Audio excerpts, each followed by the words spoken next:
talking about we're talking about the special session that we were informed that if and when we got the audit result that we were going to go back into special session.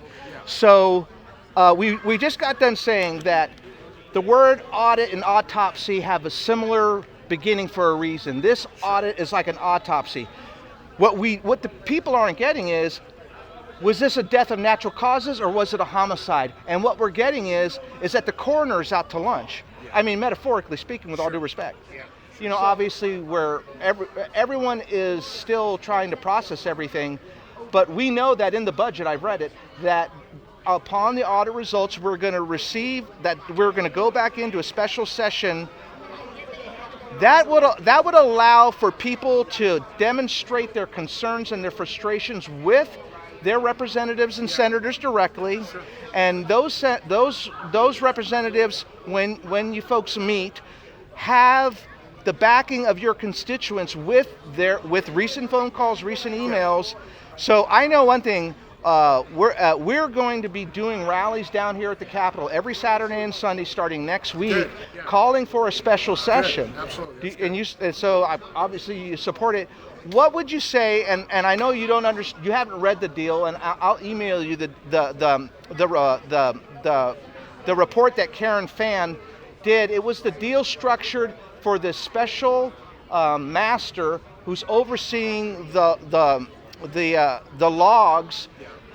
In that deal, it says that the special master has complete authority to withhold any and all information, all internet traffic, all technical data, spunk logs, at their discretion. And this is not full access to the routers that we were promised. Karen Fan did this unilaterally. She did not do this with the committee, the audit committee's approval. She did not do it with the Senate's approval, and she definitely didn't come to the House with it. With all due respect, sir, if that's true, because obviously you need to investigate it yourself, if that's true that Karen Fan did this unilaterally, what would you say to that? Well, first of all, I can't even comment on it because I haven't seen it. Of course. So, that's fair. Fair. That's fair. Totally fair. I've got to take a look at it. I've got to look at the situation. I've got to look at the surroundings of it. So I can't even comment on something that That's totally fair. However, you did bring up the special session, and I think that's important. And what we need to do, what we should have done, and I've been saying this, is that we shouldn't have sine died. What we should have done is recess. And listen to Kelly Townsend. Exactly. And then after the audit, we could have re-adjourned, come back in without the governor's permission. That's the way we should have went, but we've sine died. Now, since we've sine died, I haven't seen any other deal or information saying that we were going to be coming back. It's in the budget.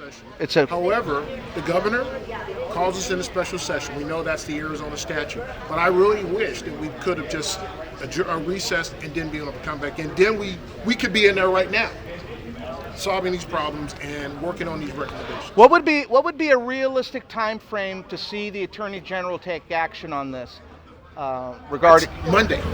So to me, Monday. And entire state of Arizona and probably the rest of the country would agree with you, sir. Exactly, because they gave it to him in a nice bowl.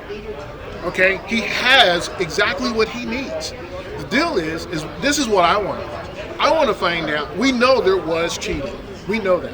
I want to find out who's behind it, number one, and hold those people accountable, no matter who they are. And that needs to happen Monday sooner than he's having now, because the people of Arizona deserve that answer. It's almost, what's more important, and I'm sure you would agree with this, Representative Blackman, is that if the possibility that these electoral votes were certified inappropriately, it doesn't matter if it's criminally, if it's just by human error, we need to decertify and at the least hold another election. But most importantly, and you're aware that people are being mandated for this COVID shot, people's constitutional rights are being revoked.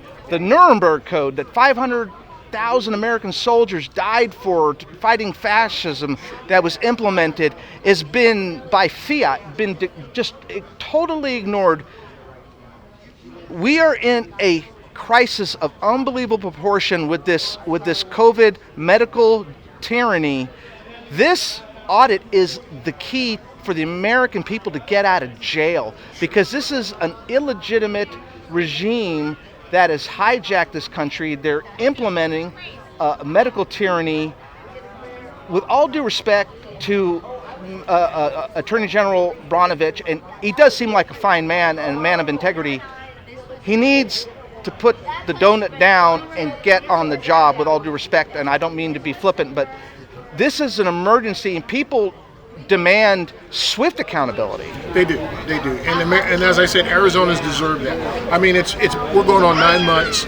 We finally got the results of the audit yesterday. Again, I want to see who's responsible, who's behind it. When we're talking about decertify, we're in uncharted waters right now. That's not even in the Constitution that we can decertify someone. So I don't want to really get too much into that. But the deal is that we need to do the recommendations that were brought forth by the commission of the audit, so we can start to lay those out, and then we need to get the Attorney General involved sooner than later. But understanding the maxims of law that go back to Roman times, go back to canon law, fraud in any election implements that we decertify. It's the law of common sense that we decertify. Is there a process in the Constitution to decertify a stolen election? There shouldn't need to be, sir, with all due respect. No, you're absolutely right. But we live under the Constitution. We live under those laws that govern us together. And, just because other people are not following that does not mean we just rip the Constitution and shred it. Well, the state of Hawaii did decertify presidential electoral votes, I believe, and you might know this better than me. It might have been Nixon. It was one of these things. So it has been done before. We do have legal precedent.